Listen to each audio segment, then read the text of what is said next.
કચ્છના વાગડ પંથકના રાપર હદ વિસ્તારમાંથી એક સગીર વયની દીકરીનું લાલચ અને ડરાવી ધમકાવીને અપહરણ કર્યા બાદ તેનું ગેરકાયદેસર ધર્મ પરિવર્તન કરાવી નિકાહ પઢાવવાના મામલામાં રાપર પોલીસે સફળતા મેળવી છે. રાપર પોલીસની સ્પેશિયલ ઇન્વેસ્ટિગેશન ટીમે છેક રાજસ્થાનના અજમેર સુધી પહોંચીને આ સમગ્ર વિધિ કરાવનાર મુખ્ય સૂત્રધાર અને અજમેર દરગાહના સત્તાવાર કાઝી મોહમ્મદ રમઝાનની ધરપકડ કરી લીધી છે. પોલીસ તપાસ અનુસાર આ ગુનાના મુખ્ય આરોપી જાહિન અબ્દુલ ચૌહાણની અગાઉ જ ધરપકડ થઈ ચૂકી છે. આરોપી જાહિન સગીરાનું અપહરણ કરીને અજમેર લઈ ગયો હતો, જ્યાં કોઈ પણ કાયદાકીય મંજૂરી કે પ્રક્રિયા વિના જ કાઝી મોહમ્મદ રમઝાનના કેન્દ્ર પર સગીરાના બળજબરીપૂર્વક નિકાહ અને ગેરકાયદેસર ધર્મ પરિવર્તન કરવામાં આવ્યું હતું.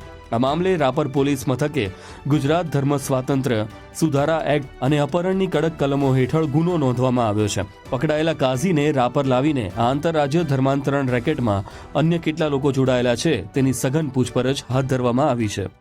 તારીખ 12/6/2024 ફરિયાદીની સગીર વયની દીકરી ઉંમર વર્ષ 17 વર્ષ 3 માસ ને આરોપી જાહિન અબ્દુલ ચૌહાણ મુસ્લિમ ગેરકાયદેસર રીતે અપહરણ કરી ભગાડી જઈ અને અવારનવાર શારીરિક સંબંધો બાંધી ગેરકાયદેસર લગ્ન કરાવે છે.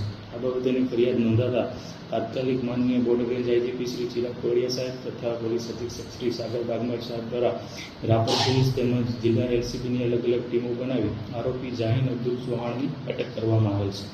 આ બનાવ સંદર્ભે વધુ તપાસ કરતા આરોપી જાહિન અબ્દુલ ચૌહાણ એ સગીર વયની દીકરીને અજમેર ખાતે જઈ અને ત્યાં ખ્વાજા સાહેબની દરગાહમાં ઇમામ તરીકે નોકરી કરતા મોહમ્મદ રમઝાન જાન મોહમ્મદ દ્વારા ગેરકાયદેસર રીતે ધર્મ પરિવર્તન કરાવી અને ગેરકાયદેસર એમના લગ્ન કરવામાં આવે છે.